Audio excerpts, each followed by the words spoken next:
Hi everyone, welcome back to the C Block, or final section of this week's Cannabis Coast to Coast News. I'm executive producer Jimmy Young, filling in for Elena Pinto, who I promise will be back next week.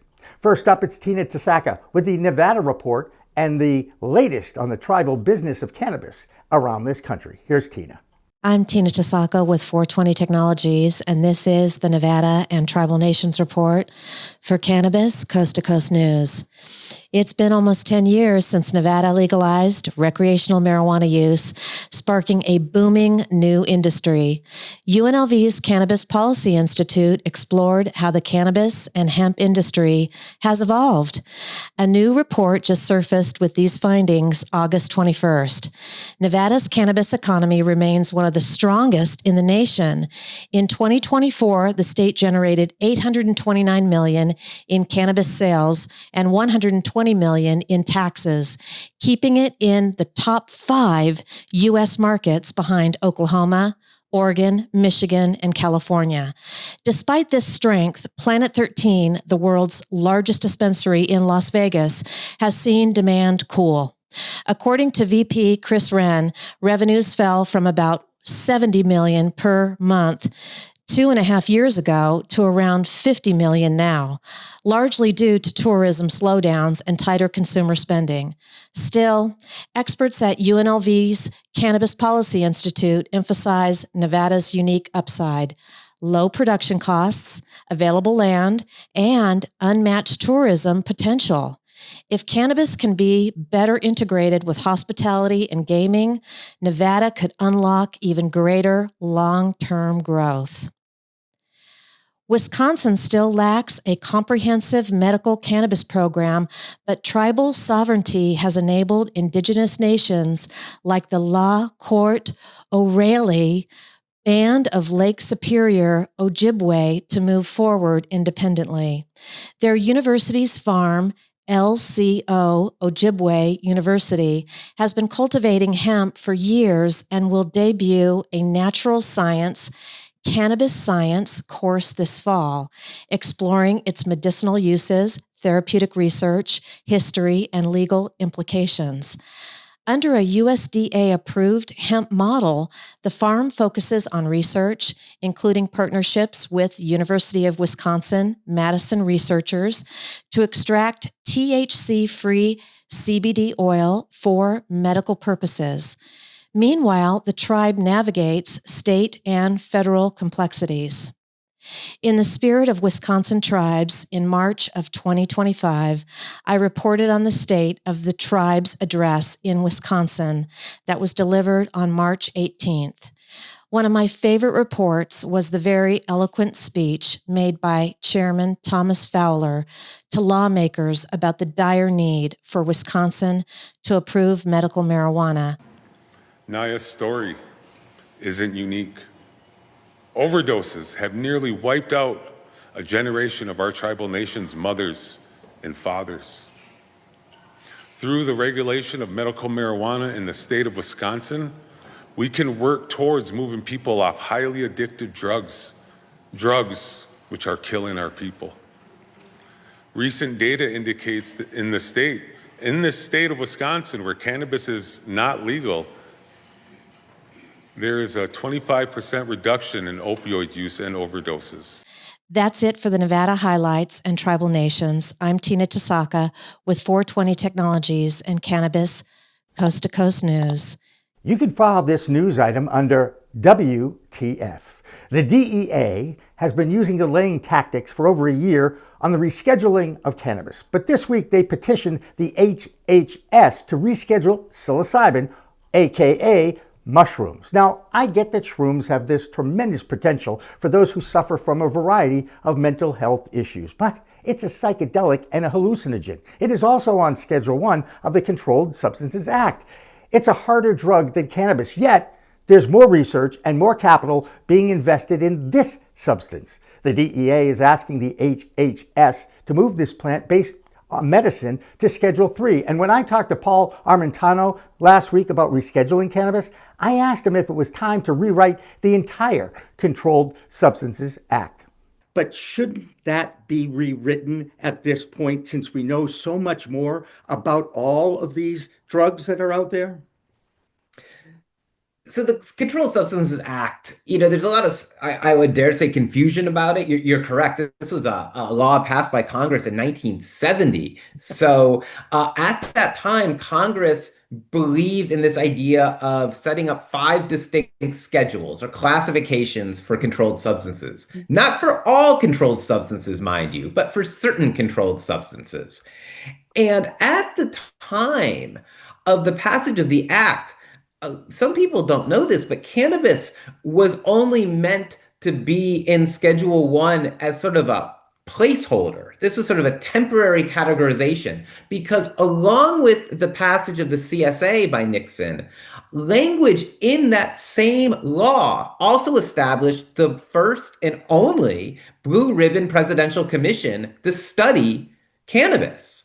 And that was in shorthand, that's known as the Schaefer Commission, because the chair of that commission was then governor of Pennsylvania, Raymond Schaefer.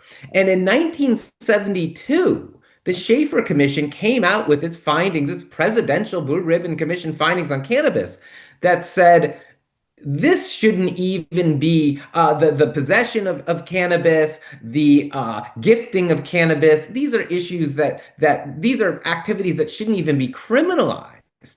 So the idea was in 1970, Congress said fairly accurately, we don't really know enough about cannabis to make an assessment of where it should fit in this scheduling, but we are doing this study on it. So we'll put in Schedule 1 for now, and then when the results of the study come out, we'll revisit the issue. Well, they've never revisited the issue all these years later. As you know, Nixon threw the recommendations of his own commission in the trash and said, I don't want to hear about this ever again. And cannabis has been in Schedule 1 ever since, even though it really wasn't the intent, even at the time, to keep cannabis in Schedule 1, because everyone knew even then it didn't fit the criteria of a Schedule 1 controlled substance. I'm Dave Barton in London, England. We in the UK are always talking about our rainy days, but there are some desert states in the US like Arizona which are going through a difficult drought period right now. And that's affecting the way that cannabis is growing. Here's Karen Black from Arizona talking about what's happening currently in her home state.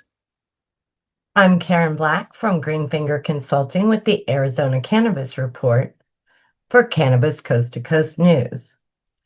We're in the dog days of summer here in Arizona and in the middle of a stubborn drought. As conditions drag on, talk about how to manage our water is heating up. The latest debate centers on cannabis. Yes, it brings in big tax dollars, but it's also a thirsty crop. With sales slipping in 2025, more Arizonans are asking, is the revenue really worth the water we're giving up? Some growers are rolling out high-tech irrigation and water-wise indoor systems, but with reservoirs still low, the state faces a tough choice. Preserve our precious water, or bank on a cannabis industry that's feeling the pinch. Arizona continues to crack down on unauthorized cannabis cultivation and sales. After major busts in Phoenix and Flagstaff last month, police in Tempe busted a local shop this week for illegally selling cannabis products. 2 people were arrested, and a range of unauthorized THC items were seized. At the same time, another fight is playing out in court over hemp-derived THC products. Attorney General Chris Mays maintains only licensed dispensaries can sell these products, and she is enforcing strict penalties on violators. But the hemp industry is keeping up its court fight, arguing these items are legal under federal law and should be available at shops statewide. All of this comes as Arizona's cannabis industry continues to cool off. In July, adult use sales were estimated at just $71 million, down nearly $14 million from the same month last year, and one of the lowest monthly totals since legalization. Some say stricter enforcement and legal uncertainty are pushing customers back to a resurgent illicit market. Others claim these growing pains are just another chapter as the market matures. One thing is clear, with every part of the industry under scrutiny, the future of Arizona cannabis and how it fits into our desert state's priorities is anything but settled. That's all for this week's Arizona Report. I'm Karen Black from Greenfinger Consulting reporting for Cannabis Coast to Coast News. Our Washington State correspondent is Matt Friedlander, who is the CEO of Skagit Organics. And to be honest, I had no idea why he used the name Skagit for his company. But now I know it's the county in Washington State where he operates from. Now it makes sense, certainly.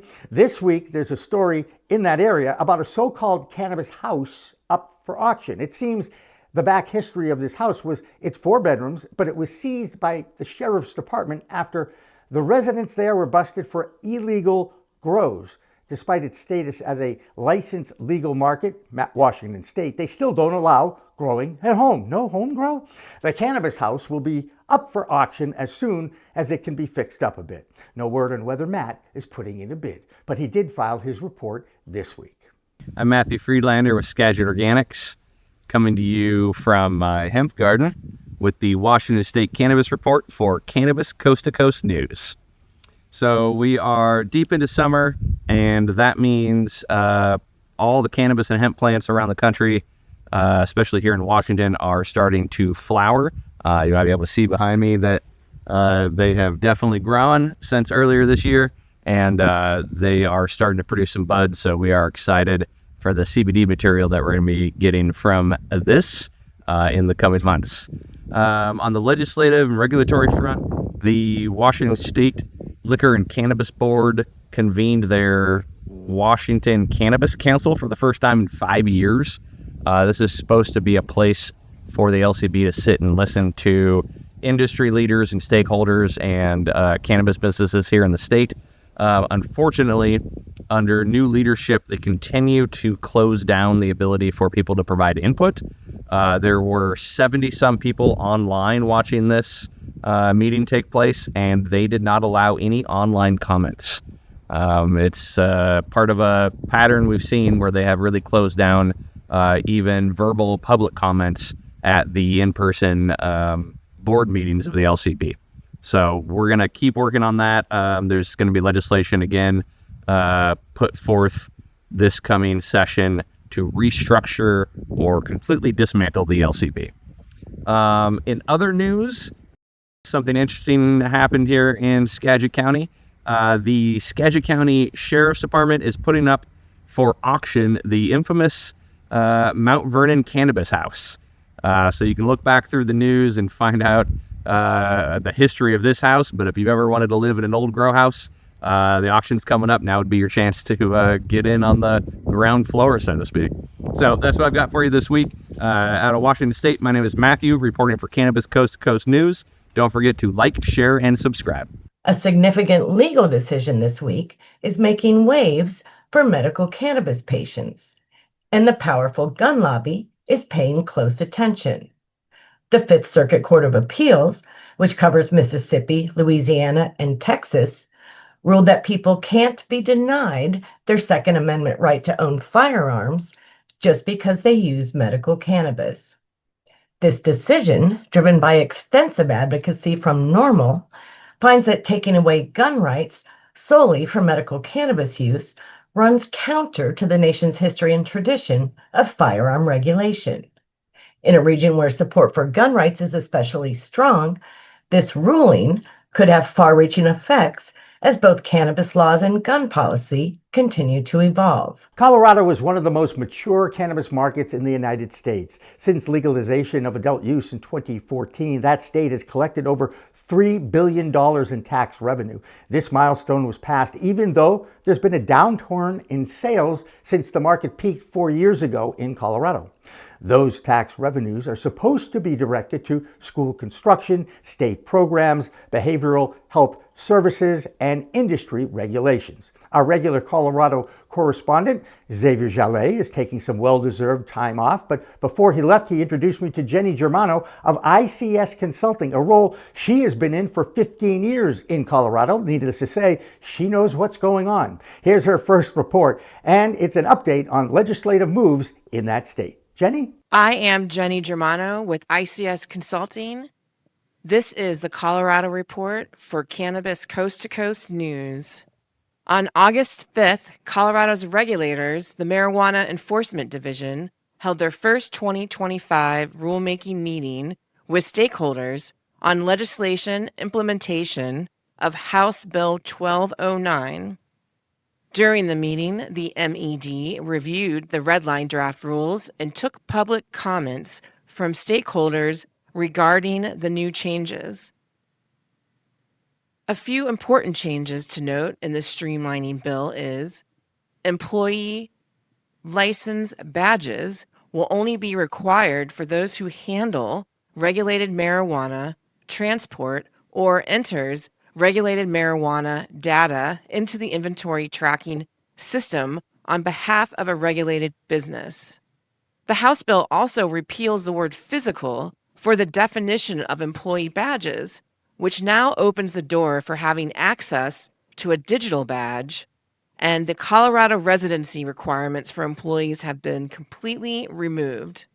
Licensees must present video surveillance records and recordings within a minimum of 72 hours upon request by the MED, as to the previous rule of immediately. Record-keeping requirements have also been streamlined from 35 records needing to be kept and maintained to now a total of 12 records needing to be kept and maintained for licensed operators. The Colorado MED's next rulemaking meeting, number 2, MED Proposals and Catch-All, will be held September 9th at 1 p.m. Mountain Standard Time, virtually for those who would like to join the meeting. The anticipated effective date for the implementation of the permanent rules will be January 5th, 2026. I am Jenny Germano with ICS Consulting, reporting for Cannabis Coast to Coast News.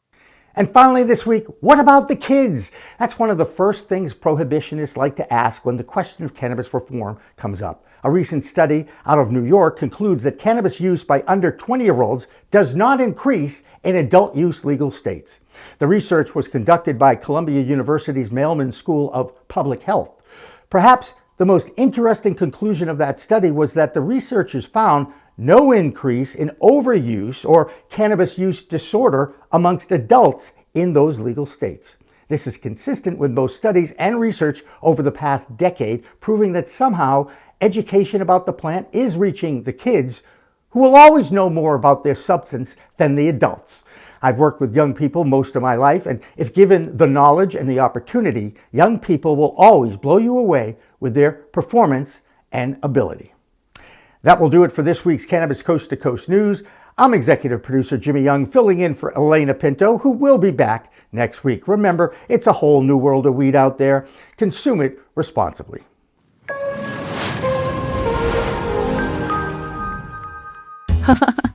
I think I messed up. Did you know there's a place that covers all the cannabis news you need? Pro Cannabis Media is now WPCM TV, your go-to website for things cannabis. WPCM TV is the CNBC of weed, bringing you the latest news you need. Amy Carter. This week, she reports from inside the State House in Lansing. I'm Amy Carter from Michigan Weedsters with this week's Michigan Report for Cannabis Coast to Coast News. And talk shows about all things cannabis. Well, thank you, and thank you for all you're doing to get the word out. Like, this show is so important. It all started back in 2018, when Emmy award-winning talk show host Jimmy Young kicked it off with the In the Weeds podcast. That it's not just any generic paper towel. You do have a brand that you use, right? Yeah, we live or die by the bounty. I mean... The quicker picker-upper! I love that! His mission? Building an army of multimedia journalists and podcast hosts who are documenting the fight to end cannabis prohibition in this country and around the world. Fast forward to today, and we've got the nation's only weekly cannabis coast-to-coast news program with Elena Pinto. Hi, everyone. Welcome to this week's Cannabis Coast to Coast News, WPCM TV's weekly production of the fight to end cannabis prohibition in this country and around the world. I'm Elena Pinto.